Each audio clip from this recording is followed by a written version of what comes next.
I got it. But yeah, so talk about the crazies though.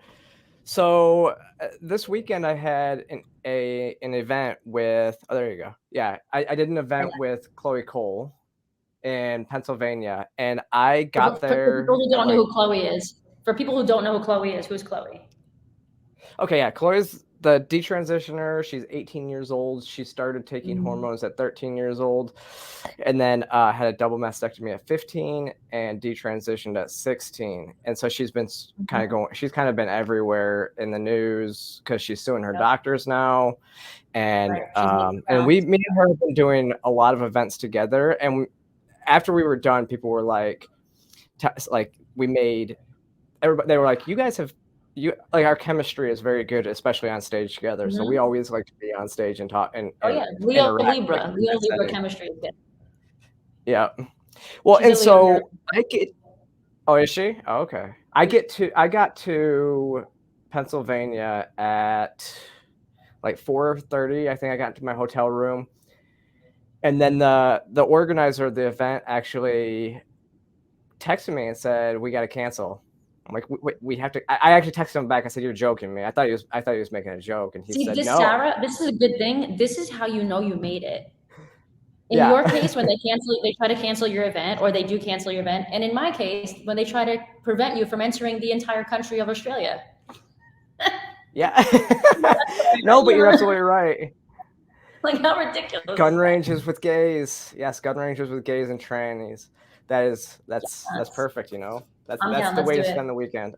When Blair comes to visit, me, you, her, and Jonna, we're all gonna shoot some guns. Oh my god, that would be so much fun. Mm-hmm. So yeah, it was interesting because it was that Antifa actually called a local radio show host accidentally leaked the location on air the day prior to the event. And as soon as they did that, the local, Antifa started calling the hotel, immediately. And then the local police, I guess, said that because it was in a small town, they said, we can't protect you if something happens. And so, they didn't have enough force. And so the hotel canceled the event, and we were struggling to find a venue. And a church, I mean, it was so fitting, a church stepped up and ended up putting us religious people were bigots. I thought religious people were bigots. I know, right? No, I mean, it was great. And honestly, it was so interesting. I said, it was extremely fitting that that's where it was. It was honestly, I actually said maybe God was protecting us because to get us out of a situation that maybe something would have happened that would have been really bad. Yeah. And so it got us out of there. Mm-hmm. Go ahead. No, I was just going to say, I remember Blair was talking about it in one of her events. I think it was, I don't remember if it was the one in New York or California, whatever, but they were protesting and getting a little crazy. So I'm glad that you guys didn't have to get to that point. Yeah. And yeah, it was absolutely insane. And so, yeah, I mean, but we did I mean, it was fantastic. And it's so funny because you read stuff online and so many people, you start to realize, Twitter's not real life when it comes to people. I mean, I have MAGA conservatives coming up and giving me a hug after speaking and everything like that. And they're just, it's so open and raw, and the questions are amazing, and people love coming out. And yeah, me and Chloe, we like I said, we make a really good team. Like you said, our energies match, so it's perfect. and it's something that people would never expect, right? It's a detransitioner who doesn't hate trans people, and a trans person who doesn't hate detransitioners. Because exactly. I mean, it's a beautiful union, and it's a beautiful example of how two things can be true at once. People can make mistakes with transitioning, and people can also make the right choice with transitioning. And both of those stories are important to tell, and you're both telling them perfectly. Exactly. And this is, Michael says, it's bad when Christians and LGBT find themselves partnering with each other. That's how bad trans ideologues have gotten and turning historical enemies into present day allies. It really is true. And actually what you said earlier, so when I actually put this, I actually said it in my speech. I said, when you're over the target and taking fire, or when you're taking fire, it generally means that you're over the target and you're making an impact. If we weren't having an impact, if they actually had anything to counter what we were actually saying, they wouldn't be trying to cancel us like that. They know that we are a threat because They're always trying to cancel everybody else. They're always trying to drag people down. They've never been good at actually being creative and creating their own organizations or their own movements. They're always just about canceling. That's why they hate free speech. That's why they hate free speech, because I love free speech. Yeah. Well, yeah, I love free speech. I love free speech because when you can easily shut down any argument and they show themselves for who they are. They need to shut down our arguments because they have nothing to combat it with. Mm-hmm. So, exactly. And the same thing goes for what they're trying to do with all the historical figures. They're trying to rewrite history. Yep. They're trying to cancel, knock down statues, where to me, that's the worst thing that you could possibly do is forget history. You have to learn from history. And these types of people are doing everything but. Yeah, absolutely. But that was the other thing that happened this weekend too, which was I mentioned Kim Klacik, but it was crazy because the reason I was on Kim Klasik's show is this tweet went viral. Like it went I remember this too. Viral. And so she just asked, why aren't kids in the hood transitioning to the opposite sex? And I just responded, I said, well, because the typical demographic is upper middle class white kids of progressive parents for two reasons. Mm-hmm. They had the time and money to worry about such things and have been conditioned through critical theory that they are an oppressor and there's no way that they can escape that oppressed status. So they see this as a way to join an oppressed class for which they are celebrated instead of condemned. It's a relationship between CRT and queer theory. And this is actually a screenshot that got 2.6 million views. So it got over like 5 million views total. Good. And what a lot of people aren't realizing it was perfect. Also, what she said, kids in the hood aren't transitioning and they're not creating these 75 genders of the week. People forget that Black and Hispanic families, generally speaking, are more conservative leaning. They tend to be more religious. It's just a culture thing. People forget about that. And that's what you go into the South. I mentioned it there. Oh yeah, if you're in the South, it's 99% of lot down here in the South. Yeah, and 99% of people in general at the South are Republican conservatives. But specifically Black families, and that we already know that this is the truth because. Just speaking about the LGBT community in general, right?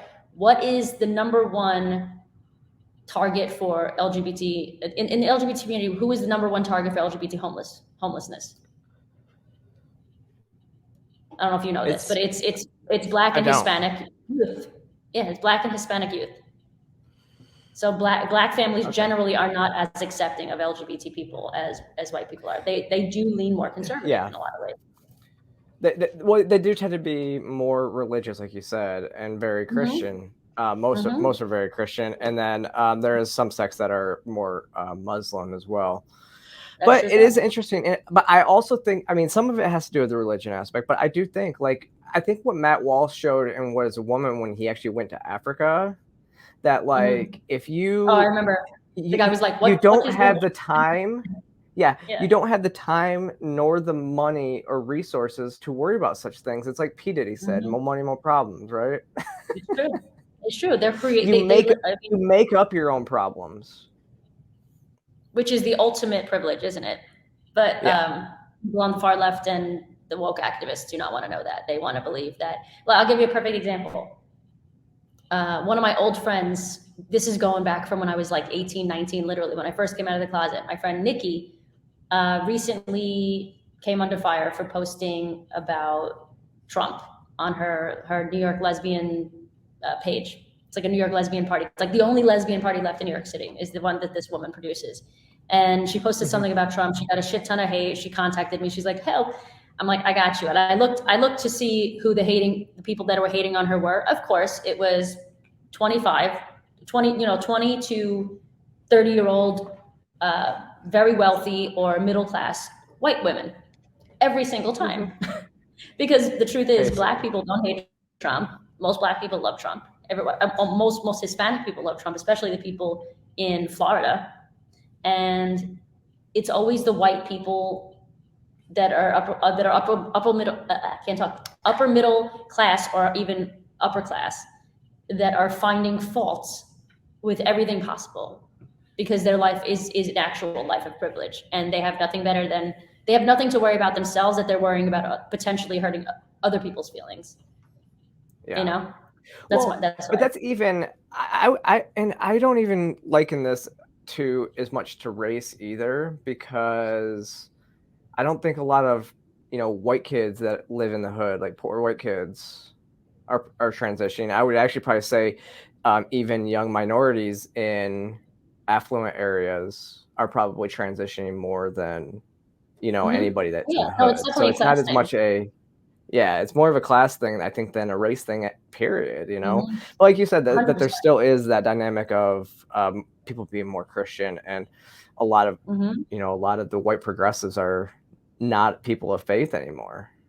Right. And so that's why, again, it was super fitting that we were in a church. Perfect. The Lord provides. The Lord, I was gonna say, the Lord giveth. The Lord giveth.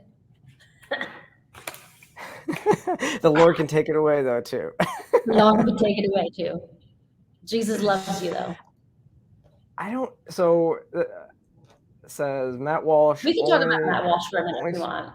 There's some shit that he Yeah, says he that only I spoke just with the don't extreme conservative elders and the Messiah. So that's apparently, the people that he spoke with in Africa were just the extreme conservatives over there. But I still, I mean, I think it's probably still the same type of thing. It's not, you're not going to see it anywhere really in Africa, except for in the affluent areas of South Africa and stuff. You're not going to see it nearly as much as it is. It's not trendy. It's not the same type of thing. No. But yeah, It's I mean, also, Matt Walsh is an interesting topic, right? Because I disagree with him on so many different things, but so do I. I still follow no, him I because give I him think he's credit for very that. intelligent. Yeah, but I I think think he says a lot. you have to give him credit for that, though. Yeah, I think you have to give him Yeah. credit for that. The documentary was very well done because he wasn't interjecting a lot of his opinions. He was asking people, and again, it's the free speech thing. You just ask people and let them put it out in their own words and let them make a fool of themselves, or at least show you who they really are. Mm-hmm. Exactly. No, that documentary was fantastic.